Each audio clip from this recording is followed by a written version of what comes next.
Hi, welcome to the Miracle Mamas Show. My name is Ashley Sabali. I'm the founder of Miracle Mamas. And exciting news this summer, and we're recording this in July of 2025. We're working on steps of becoming a 501c3 nonprofit organization. And so, very exciting. And one of the big things that we do is we really advocate for maternal and child legislation. So we are excited that we were invited by the March of Dimes for the sixth annual Cindy Pellegrini Maternal and Child Health Advocacy Day. And we really advocated for three different points. So there was two pieces of legislation and also advocating to protect Medicaid. So the two pieces of legislation was the PREEMIE Reauthorization Act, and then we had the Preventing Maternal Deaths Act. And so we went in there, and it was neat because there were representatives, advocates from all over the country. Some of these people from nonprofits. Many were moms like me. And when I went in there, I actually spoke to, and this was virtually. I spoke to offices of Senator John Cornyn, Senator Bernie Moreno, Senator Ted Cruz, and Congressman Greg Caesar. So this was a really cool opportunity, and how I did it was I just gave a brief introduction of myself. I said that I was from Miracle Mamas, a little short blurb of what Miracle Mamas does.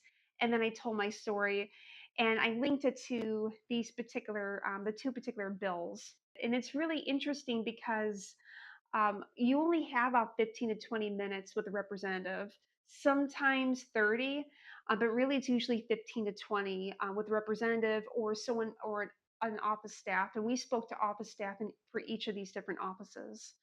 And it was a really great opportunity. I'll talk a little bit about my story and how I related to the PREEMIE Reauthorization Act. But first, the PREEMIE Reauthorization Act, and I'll put links below, a .gov link, as well as the March of Dimes as well, because on the March of Dimes website, they have like a two-page summary and stats that's really helpful, and I highlighted mine too as part of the research that I did to kind of brief up on it. But this is a bipartisan bill, and the last reauthorized in 2018, it did expire in 2023. The PREEMIE Reauthorization Act represents the federal government's commitment to preventing preterm birth and its consequences, the leading contributor to infant death.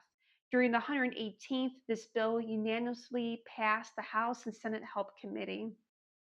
So really, this is a focus on preventing preterm births. And I feel that, I'm not a healthcare practitioner. I'm just a mom. I'm an advocate. Um, but I know that we can't prevent all preterm births. I mean, I don't think that's possible, but I do believe there are many preterm births that can be prevented. And my daughter Alice is one of those preterm births. And with Alice's story, I had miscarried and then I gave birth to three children, my daughter Grace, my son Kurt, and my daughter Alice. So when I was pregnant with Alice, we had moved and I got a hospital, and I made sure that hospital was nearby and had a NICU, which was great because if anything were to happen, heaven forbid, there was a NICU on site. So I figured I was covered. With Grace and Kurt, they were both 40-week, pretty much up to pretty much full term um, vaginal deliveries. So I was expecting a very similar situation for Alice. At some point, felt that I was leaking fluid, and it was kind of odd. And so I called my doctor's office. They told me go into the maternity ward. I went in there. They did a test. It came back negative. I went to my OBGYN because I had my scheduled appointments, my checkups, and I explained to him the situation, in which he was already called about that as well because it was the same hospital that I was giving birth in, that my doctor was there. And my doctor said to me, "You got plenty of fluid." He just poked my belly and just kind of waved like this and walked out the door. And I had asked him before he had rapidly left, do we need to do, some more testing, vaginal exam? And he said, "No, you got plenty of fluid." Just poked my belly and walked away. So shortly thereafter, it was about 35 and a half weeks in gestation. In the middle of the night, my daughter Alice did like a flipperoo, and I woke up suddenly and I felt a little gush. But that's kind of happened. I mean, I felt like little gushes before, and I just fell back asleep. I woke back up, and I was gushing out fluid. It'd be a gush, and it would stop, and then another gush, and then it would stop. And so I knew instinctively that something was very, very wrong, and that this had to be embryonic fluid, and she had torn the bag open. So sure enough, that's exactly what it was. I went back to maternity ward. I didn't even call. I got my family, and they did test me positive. Before then, though, they recognized me, and they scolded me again for not bringing a cup of fluid. But they tested me, and and it was embryonic fluid.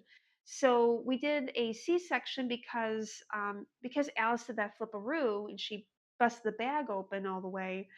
There was really hardly any fluid. I wouldn't say all the way. I don't know how much of the bag she tore, but it was enough that there was enough fluid in there even to manually manipulate her, to get her out of the breech position that she's now in.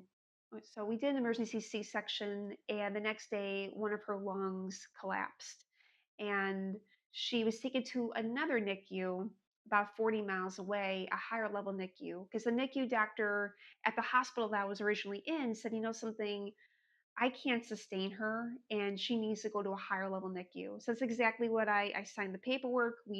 She was transported, and she was stabilized when she got there. But she was on breathing tubes and oxygen, supplemental oxygen, for several weeks thereafter until she was released. And the bright side, though, is that there's nothing wrong with her lungs now. She's 6 years old, turning 7. Her lungs work just fine. I hear her everywhere. But more of the serious part here is that I do believe there are preventative um, premature births, and Alice was preventive.